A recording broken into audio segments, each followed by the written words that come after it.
It was once simple. You loved a movie, a game, a band, or a book, and you found others who loved it too. You wore your passion like armor in a world that didn't always understand your obsessions. Fandom was community. It was celebration. It was escape. But fast forward to 2025, and that same sense of belonging has turned into something far more volatile. Fandoms no longer just celebrate. They dominate. They gatekeep. They attack.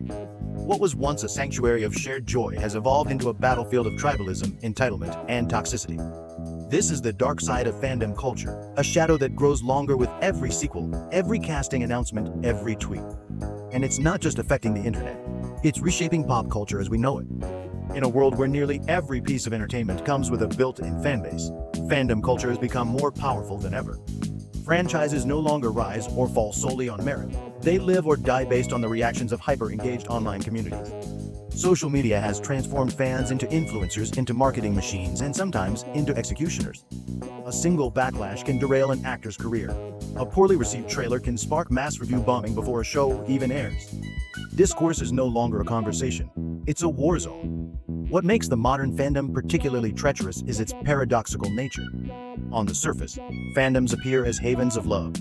They celebrate characters, stories, and creators with obsessive devotion. In a world where nearly every piece of entertainment comes with a built-in fanbase, fandom culture has become more powerful than ever. Franchises no longer rise or fall solely on merit. They live or die based on the reactions of hyper-engaged online communities. Social media has transformed fans into influencers, into marketing machines, and sometimes into executioners. A single backlash can derail an actor's career. A poorly received trailer can spark mass review bombing before a show even airs. Discourse is no longer a conversation. It's a war zone.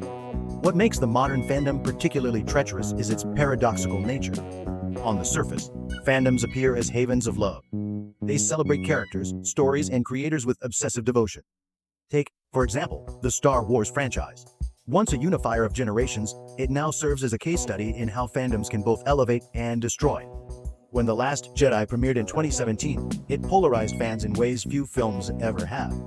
Some hailed it as bold and visionary. Others branded it sacrilege. That division didn't die, it mutated.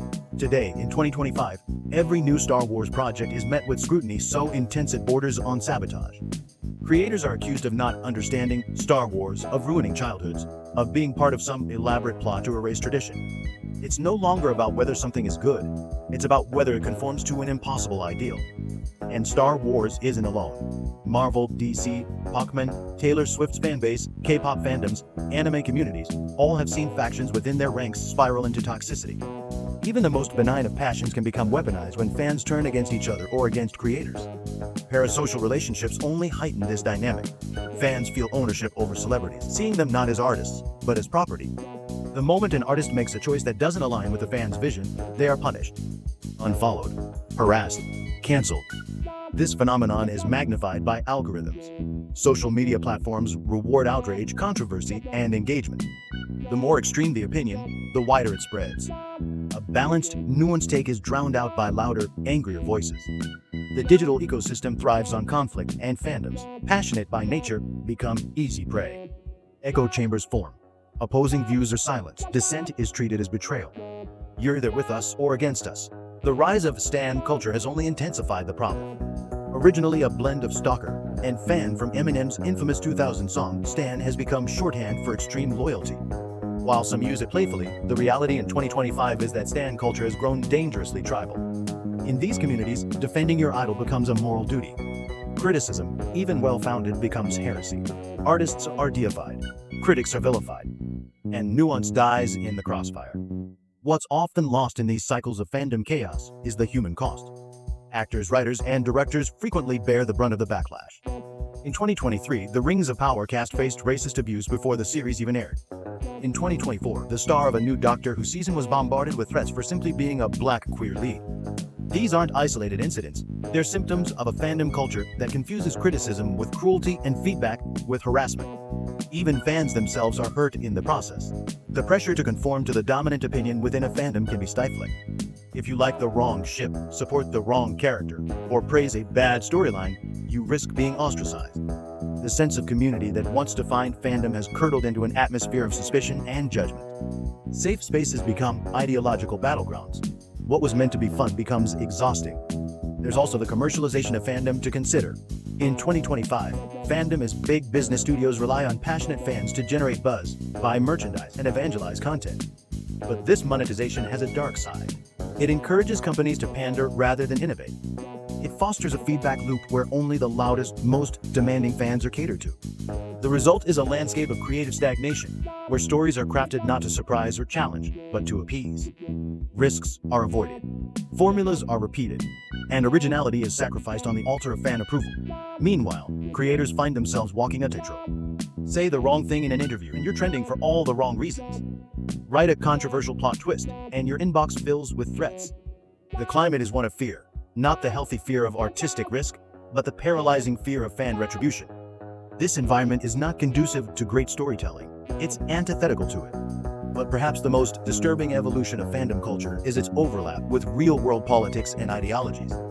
Fandoms are no longer just about fantasy. They've become battlegrounds for broader societal debates. Conversations about race, gender, and sexuality are inseparable from modern fandom discourse. While this has led to greater awareness and representation in some areas, it has also fueled culture wars, where media criticism becomes a proxy for political ideology. A female lead isn't just a character, it's a statement. A queer romance isn't just a subplot, it's an agenda. And in this charged environment, fiction loses its ability to unite. So where do we go from here? Is it possible to reclaim fandom as a space of joy, connection, and exploration? The answer isn't simple, but it begins with recognition. Fans must understand the power they wield and wield it responsibly. Loving a story doesn't give you the right to control it. Passion isn't a license for cruelty. If we want better stories, we need to create an environment where creators feel safe to take risks, fail, and try again. The platforms that host fandoms, Twitter or X, Reddit, TikTok, YouTube, also bear responsibility. Their algorithms must be re-examined. Engagement metrics should not reward abuse.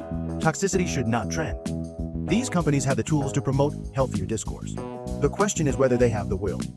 Equally important is education. Media literacy must become central to how we engage with art. Fans need to understand that stories are not democratic. You don't vote on the plot.